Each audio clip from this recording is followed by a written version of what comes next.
Please give it up for Rahul. Thank you. All right.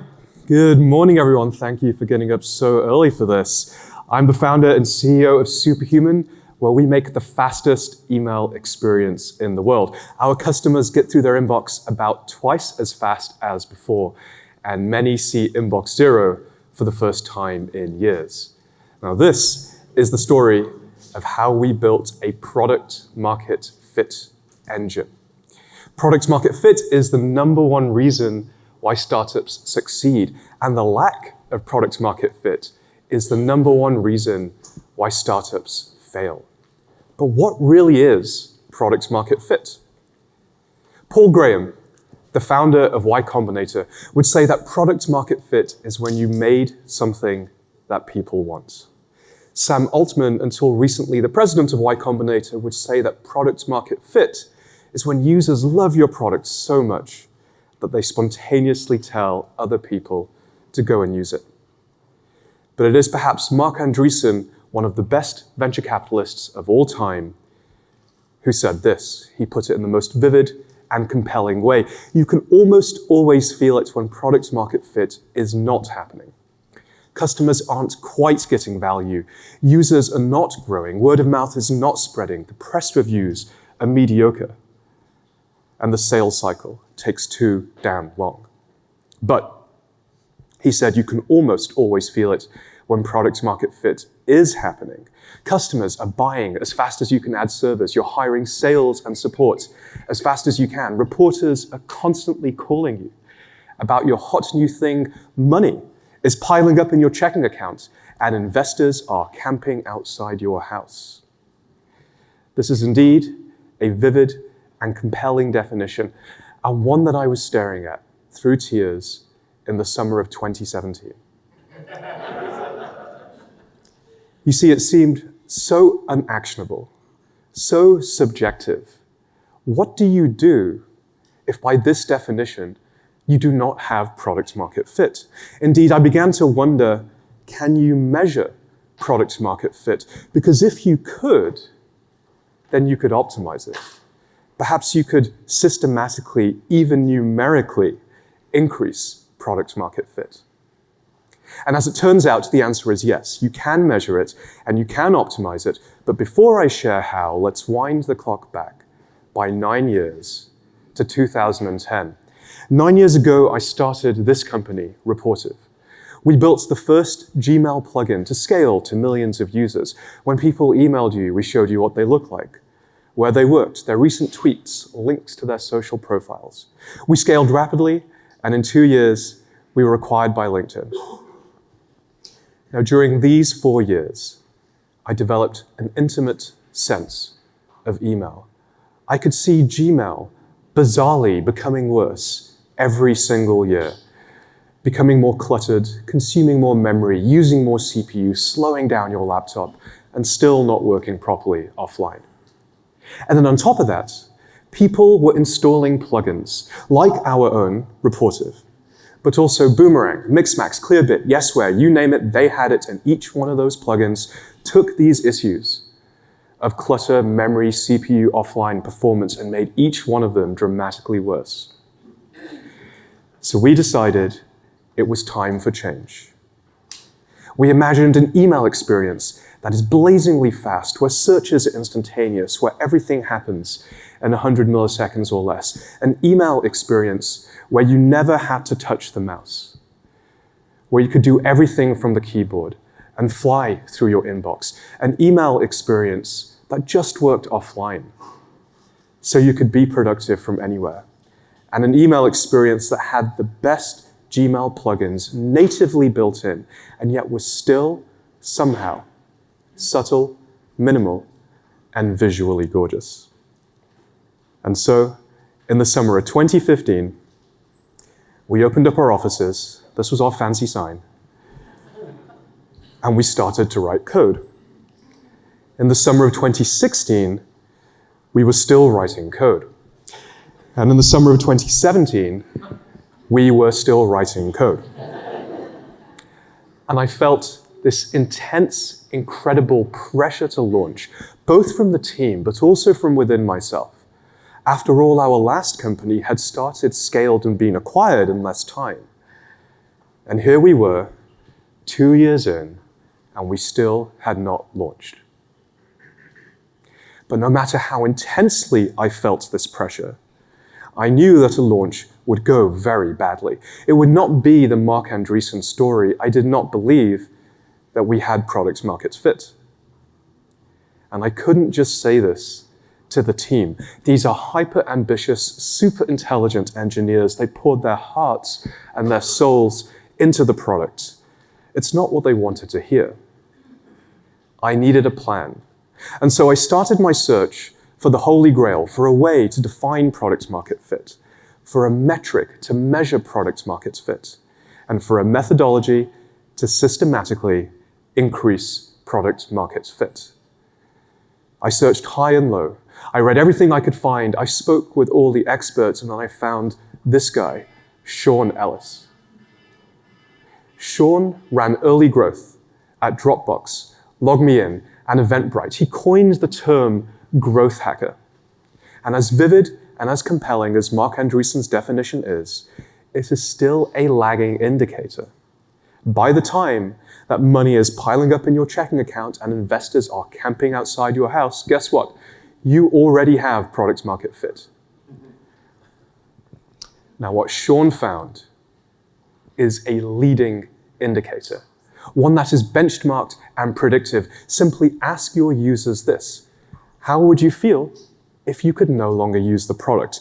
And then measure the percent that say very disappointed. After benchmarking hundreds of startups, Sean found that the companies that struggled to grow almost always had less than 40% very disappointed. But the companies that grew the most easily, they almost always had more than 40% very disappointed. If more than 40% of your users would be very disappointed without your product, then you have initial product market fit. This example shows that same question put to 731 Slack users, 51% of whom said they would be very disappointed without Slack. 51 is greater than 40, therefore Slack has product market fit.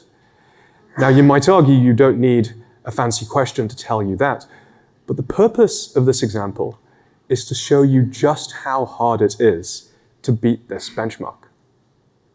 This metric is more objective than a feeling. It predicts success better than the Net Promoter Score. It is not only the best way to measure product market fit, with it you can build your very own product market fit engine. And this, as I will show you, can automatically generate your roadmap for you. Step 1 is survey. Send these 4 questions to all of your users. How would you feel if you could no longer use the product? What type of person do you think would most benefit from this product? What is the biggest benefit that you get? And how can we improve the product for you? Now, you should wait until your users have had the opportunity to experience the core of your product. This could be 2 or 3 transactions. It could be a period of time. At Superhuman, we wait for 3 weeks before we send this questionnaire. When you get your results, analyze the answers to question number 1, and they will look something like this. These are the actual results for Superhuman from the summer of 2017. As you can see, only 22% of our users would have been very disappointed without our product. We did not have product market fit. Now, this may seem sad, but I at least had a way of explaining our situation to the team, and moreover, I had a cunning plan for increasing this number, which brings us to step 2, which is to segment. Now, we want to understand who are the people who really love our product. And for this, I like to use the concept of the highest expectation customer, which is an idea I learned from Julie Supan. Julie ran early marketing at Airbnb, Dropbox, and many other great companies. The highest expectation customer is the most discerning person in your target demographic. They will use your product for its greatest benefit, and they will help spread the word. And most importantly, others aspire to be like them because they see them to be clever, judicious, or insightful. For example, the Dropbox HXC is trusting. They're technically savvy. They want to save time, and at the end of the day, they simply want to know that Dropbox has their back when it comes to saving their life's work. I'm an example of a Dropbox HXC. I'm sure many of us here are also. The Airbnb HXC doesn't simply want to travel. They want to belong. They want to experience Paris as if they really live there. And Airbnb rose to its early success by catering to these tastemakers and these influencers. So how do you create your own HXC? Easy. Go back to the survey results. Take all the people who said they'd be very disappointed without your product. Remember, these are the people who love your product, and analyze their answers to question number 2. Who do you think this product will be best for? This turns out to be an incredibly powerful question because happy users will almost always answer it by describing themselves using the words that matter most to them. You can then turn these words into a rich and detailed description of your highest expectation customer. Meet Nicole. She is the superhuman HXC. She's a hard-working professional. She may be an executive, a founder, an investor, or a manager. She works really, really hard, often into the weekend. Now, she feels she's productive, but she's self-aware enough to realize she could always do better, yet she's struggling to find the time to improve. Of course, she does a ton of email. On a typical day, she'll read hundreds of emails, and on a busy day, she may send 80 or more. Now, this is the most important part. It is critical for her to be responsive, because if she's not, she could block her team, damage her reputation, or miss opportunities. She does aim to get to inbox 0, and she might do so a few times a week. However, once in a while, perhaps once a year, she'll have to declare email bankruptcy. By the way, if any of you have to do that, let me know, we can help. She generally has a growth mindset, and this is the good news for us. The bad news for us is, like many, she has a fixed mindset about email. She's skeptical that software can help improve her and make her go faster. Once you have your HXC, let's get back to these survey results and assign a persona to each one. And now here's the magic. We're going to take the people who love the product, the people who said they'd be very disappointed without it, in this case, founder, manager, executive, and business development, and we're going to use them to narrow the market.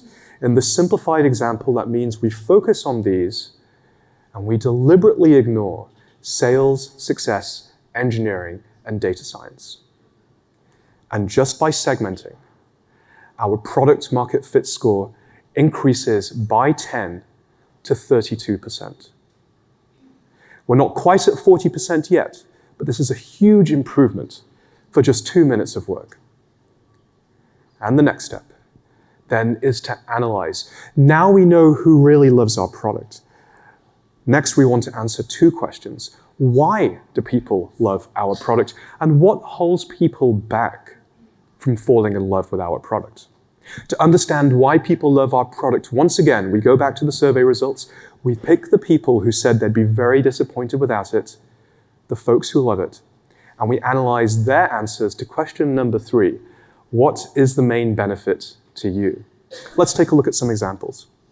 Processing email is much faster. I get through my inbox in half the time. The app is crazy fast. It makes me feel like an actual superhuman, faster responsiveness, navigation, so much faster than Gmail, more efficient with my time, do email more quickly, speed, aesthetics. I can do anything from the keyboard. I like to take these comments, strip out all the filler words, put it on a word cloud, print it out large, stick it on your wall, and then it's as clear as day. People happen to love our product for the speed, for the focus, and for the keyboard shortcuts. And then we head back to this chart. We want to increase the size of the very disappointed crowd. Well, first of all, and as painful as it is, we have to ignore the not disappointed crowd. They'll be very vocal, they'll be very loud, but they are so far from loving our product that they are essentially a lost cause. You can build everything that they ask for, and they still would not be very disappointed without your product. They're too far away. That leaves the somewhat disappointed crowd. Can we convince some of them to fall in love with our product? The answer is most certainly we can, but the question is, to whom do we listen to? Because for about half of these, you can build everything that they ask for, and yet they still won't love your product. And worse, you'll end up with a muddled and an incoherent roadmap. So how do we know who to listen to? Well, here's the magic. Take the main benefit from before, in our case, speed, and use that to further segment this segment. You now have the somewhat disappointed people for whom the main benefit did not resonate, and the somewhat disappointed people for whom the main benefit did. Take the former group and politely disregard them, because you will build everything that they ask for, and they still won't love your product because the main point of your product does not resonate. But the other group, we pay very special attention to those, because something, and probably something small, is holding them back. If you build it, they will fall in love with the product. And you can convert these people who are only somewhat disappointed without your product into being fanatical evangelists for what you do. So how do we figure out what to build? Well, we take these set of people and we analyze their answers for question number 4, which is how can we improve the product for you? We're now several layers deep in this rabbit hole, so I'm going to take it from the top just one more time. We did a survey. We figured out who loved the product. We figured out the main benefit of the product. We figured out then who sort of slightly loved the product. We then used the main benefit to segment those people who slightly loved the product into the set of people for whom the main benefit resonated and the main benefit didn't. We then take the set of people for whom the main benefit resonated and we looked at how we could improve the product for them. You can mathematically prove, should you be inclined to do so, that this will work. You then look at their comments, go through the same process. You can create a word cloud. And back in the summer of 2017, our biggest problem was that we did not have a mobile application. That, of course, has since been resolved. And after then, the insights become less obvious and more interesting. Search, integrations, calendaring, attachment handling. So now you know what people love. Now you know what objections people have. The time has come to build. Step 4 is implement. You want to spend half your time doubling down on the things that people love. In our case, that means more speed, more shortcuts, more efficiency, and even more refined sense of aesthetics. And the other half of your time, systematically overcoming the objections to people loving your product. If you only spend time doubling down on what people love, as vision-driven teams and founders are tempted to do, you will never increase the size of the very disappointed segment. But if you only spend your time systematically overcoming objections, as data-driven teams are tempted to do, then a competitor will quickly overtake you. And so it is rational to spend half your time on one, half your time on the other. Your roadmap automatically writes itself. And in many senses, this is optimal. So now we're building things that people love. We're systematically overcoming objections. The next fifth and final step of the engine is to track. There are no silver bullets, but this framework will work. As you're building things, constantly be surveying new users. We survey weekly and then aggregate into monthly and then aggregate again into quarterly. The first quarter when we started this, after segmentation, you'll recall our product market fit score was 33%. A quarter later, it was 47%. A quarter later, it was 56%, and a quarter after that, it was 58%. 58% of our users would be very disappointed without Superhuman. Thank you. This product market fit engine really does work. It is not only the best way to measure product market fit, it gives you a methodology to systematically increase product market fit. And if you want, it can even automatically generate your roadmap for you. Now with that, I hope I've inspired you to at least try this in your own companies. And if you do, please let me know. I would be more than happy to help. And with that, I think we have time for some questions. But before we do, I would like to ask my co-founder Vivek to stand up so you can see him. Vivek, stand up, just slightly. There we go.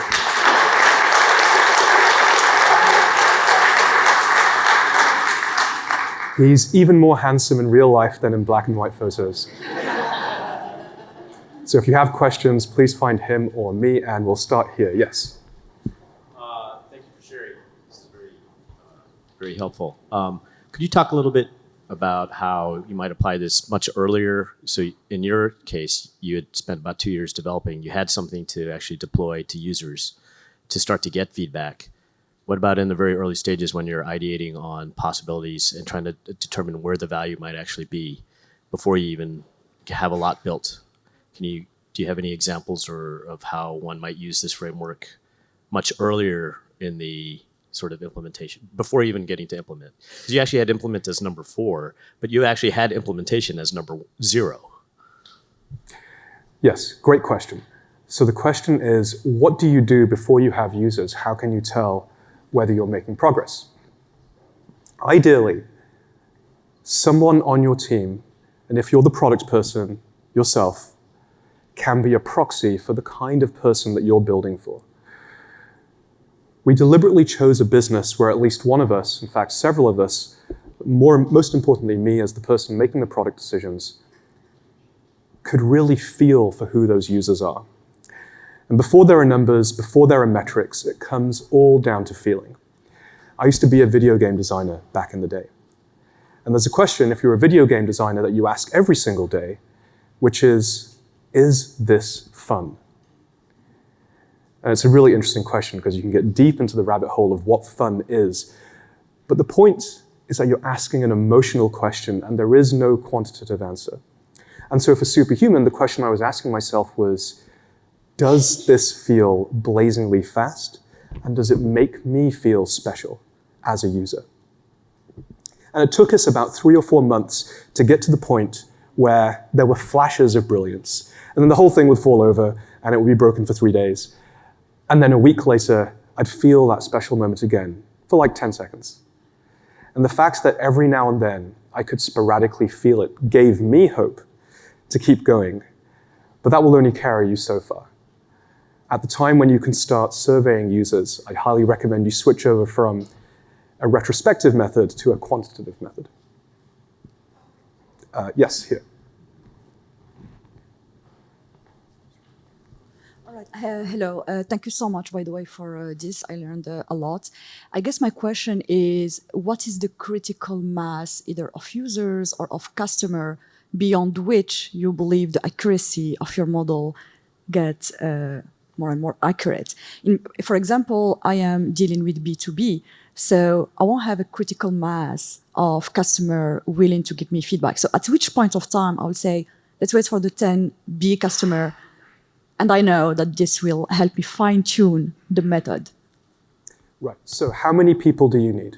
It turns out that you get statistically, directionally accurate numbers with as few as 40 respondents. you don't actually need that many. Now, you mentioned B2B. B2B is an interesting case where you have buyers who aren't necessarily the end users. For us, our buyers are the end users. The surveying framework is simpler. If you happen to be running a B2B product, I would suggest running 2 parallel streams of surveys. One for your end users, because in this day and age, they of course have to be happy, but also one for the buyers, because they will be extracting different value from your product. And you're looking for at least 40 people, 40 respondents in both sets of surveys. Next question.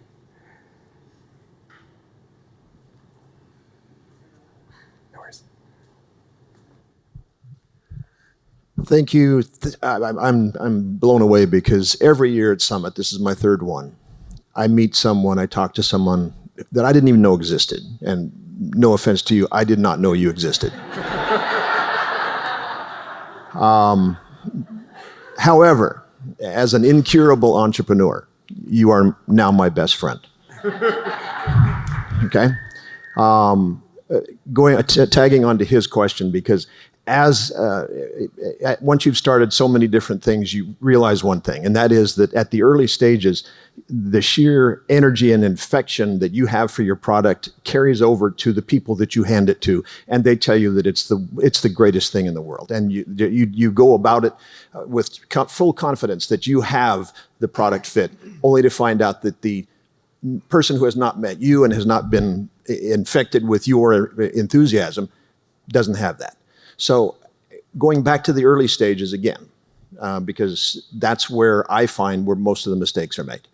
How can I present this data unemotionally and get a better response?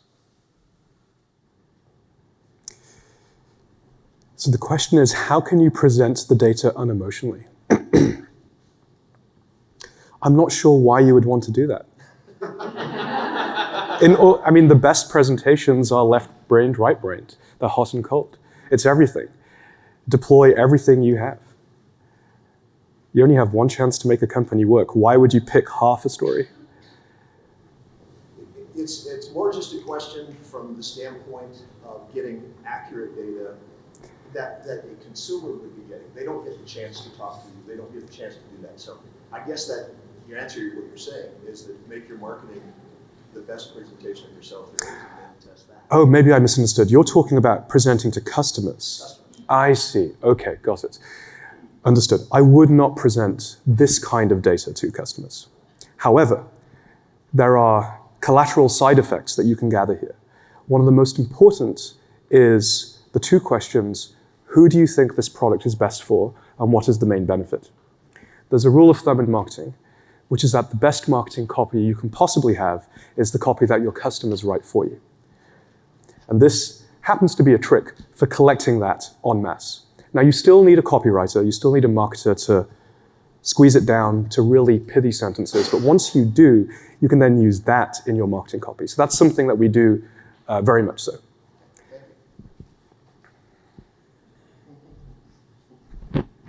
Right, you choose. There's a reason we got here early. I can hold it? Okay. So about a year ago, I was experiencing FOMA, fear of missing out, because people are telling me this product is so good. And I signed up and nothing happened because you had a waiting list. And then a few weeks ago, a friend referred me to, theoretically to you, or maybe someone works for you, and I was chatting with you on email, or I don't know if I actually was chatting with you. And so I'm curious if you could describe your referral process strategy and why it took so long for people to get in the email chain, and why did I talk to you after referral, but not because I actually applied a year ago. So like, how does that all work? What's the reasoning behind all that? Floyd, buddy old pal. I'm pretty sure it was me. May not be me. Okay, so wait lists are a funny old thing. People assume that our wait list, which is quite substantial, there's about 250,000 people on it, is because we're trying to drive FOMO. We're trying to drive hype or scarcity, but that actually couldn't be further from the truth. The purpose of the wait list was to pick the people, and remains to pick the people who will be most successful with the product. If you're building the kind of product, like ours, that lives or dies by word of mouth, and another untold secret is that these days, that's every product, then it's critical that as many of your users as possible are going to have stellar experiences, even if that means you say no to 99% of people. Now, email as a category has a tremendously large surface area. Imagine trying to rewrite Word or Excel. It's that complicated. So we can only support a small number of people to begin with, not from a scalability perspective, but from a feature coverage perspective. We slowly grow that over time, as fast as a startup can do. And then as we have new functionality that makes it accessible to more people on the waitlist, then we invite you on. Now there's a twist. And there's a twist because we found through data that referrals massively outperform anybody else. If your friend refers you to Superhuman, you are more than 15% more likely to fully convert over from whatever you were doing previously to using our product. And there's many reasons for that. There's a social obligation, there's social proof, there's the feeling of getting into this cool thing, and that's all great. The thing is, we didn't design for that. It just turned out to work that way. Can we take some questions from the back? Cool. I'm leaving it to you to do. Hi, sorry. I'm not in the tech business, so I sell weed. And in Canada, where, you know, the regulations, it's not highly differentiated. I can't imagine that anyone would say, I would be devastated if I couldn't buy your pre-roll joints. They'll buy someone else's pre-roll joints. So I've been sitting here because I would love to figure out a way. So you get the question. I mean, I guess it's a commodity in some way. You're building brand, but I don't think anybody, they might love your brand, they might love your product, but they're not going to say they're like going to die if they don't have access to your product. Great question. And you answered your own question, which is brand. If you had the means, why would you buy a Lamborghini over Ferrari, or the other way around? They both go about as fast as each other. Or maybe you care about the environment and you would buy a Tesla Roadster S. They're all about as good as each other, but very specific reasons to buy each. And so for Superhuman, we picked a brand orientation and a segment of the market. And I believe that you can do that for weed as well. I would go super deep into brand and marketing. I completely agree, and I am, but I guess it's applying this idea of surveying and working with, and having, it wouldn't be 40% saying they would be very disappointed. I guess they would say yeah, okay, I take it back. Forget it. Okay. So hi. Thanks for that presentation. I recently went through YC where we were told to do some of your practices. And I have a CPG company, so kind of piggybacking off of her, I have hair products, about 25 different products. And when I asked this question, some of them are answering just based off of the product that they tried. And so how might you alter the survey to include different types of products that people are trying, and identifying what it is that they like about your brands or your products? That is a really fascinating question. I think I would have to understand the brand in more detail to coherently answer. If it's the kind of thing where you expect people to pick one product line and stick with it, then I would say they would have used that shampoo or conditioner or whatever it is at least 2 or 3 times. But if, on the other hand, you think it's more of an ecosystem product where you have to buy into the whole idea that everything in your bathroom is coming from you, then I would only survey that subset of users. And in practice, if I were doing this, I would observe that I actually don't know, and I would survey everybody, but try different segmentations. So I'd collect all the data, and I'd look at the segment of people who have only bought one SKU. And I would look at the segment of people who have filled their bathroom with stuff from you. And if they behave materially differently, you know that your actual business lies in an ecosystem product and not one killer app. You want to pick the next one? No, you pick the next. You pick all of them. I don't know about that. Let's see. This gentleman, Ravi. Excellent presentation, Rahul. Really I also didn't know you existed. So wonderful. You're my new friend because we all struggle about that magic product market fit. Just that insight that there is a leading indicator is just brilliant, brilliant. I wanted to double click on your idea about waitlist. That, first of all, is Superhuman free? And does that concept of a waitlist work for paid products or only for products that are free? At this point, I'm beginning to question myself whether I exist.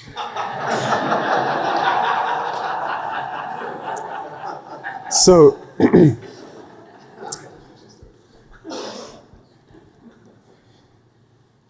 I think waitlists work exceptionally well in either case. A great example of a very popular app right now with a really powerful waitlist is Robinhood. You don't have to pay to get in, you pay as you use it, but the waitlist mechanics, because the core product is so incredible, work fantastically well. Now, your other question was around charging. It's actually critical for Superhuman that we charge for any number of different reasons. Because we charge, and by the way, everybody pays $30 a month. This is a premium product aimed at people for whom email is work and work is email. And for that set of users, it actually feels cheap. But compared against the landscape of software as a service, it may appear to be expensive. And one of the main reasons why we charge is to create some degree of commitment.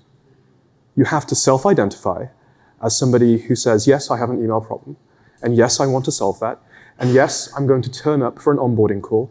For those of you who don't know, everyone who uses Superhuman also does a 30-minute live video call with one of our wonderful onboarding specialists.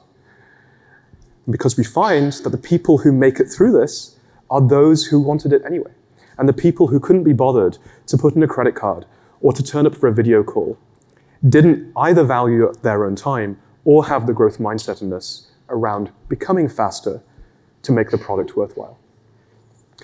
So I always recommend charging because it leads to the creation of much more committed customers. Let's take some questions from that side of the room.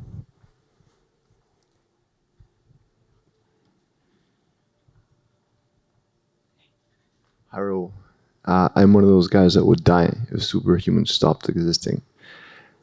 Congratulations. First, do you lead growth at Superhuman? And second, do you see any disadvantages for focusing on different segments of the market? You have founders, managers, and something else. And there's some people who would say to focus just on founders. I no longer lead growth at Superhuman. We're about 38 people. And I'm trying to, for those who are going through a similar thing, I've actually learned to love from people who've done this before.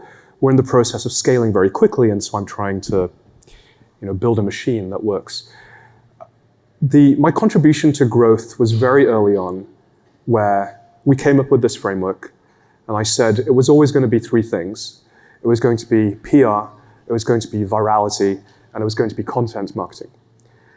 And that's because in 2014, I analyzed all of the ways that a company could grow, and I identified that these are the only three things that would ever work for us. And so I laid down the guardrails, and now we have a great growth organization working around those. Can you talk about how that's the growth organization?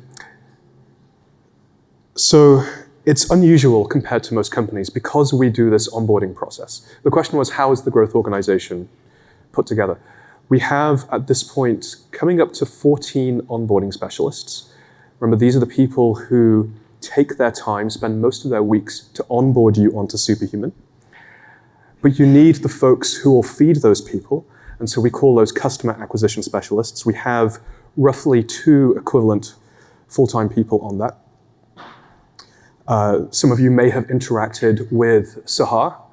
She's half robot, half Sahar, but she's very, very good at her job. And she feeds the funnel for the onboarding specialists. And then below that, you need a team of people who are there to support. Now, in a normal organization, you would call this customer support. But I've always hated that phrase. I hated the idea that they were seen as a cost center and not as a profit center.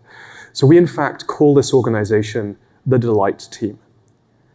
And everything that they do is to create delight for users. That's actually how they're assessed. And so the folks on that team are called delight specialists. And that's sort of the 3 layers of the growth organization. Now, into this, we're about to hire for demand generation, for content marketing, and then, of course, for management to tie the whole thing together. Let's do one more question and then we can close. You want to pick? Nope.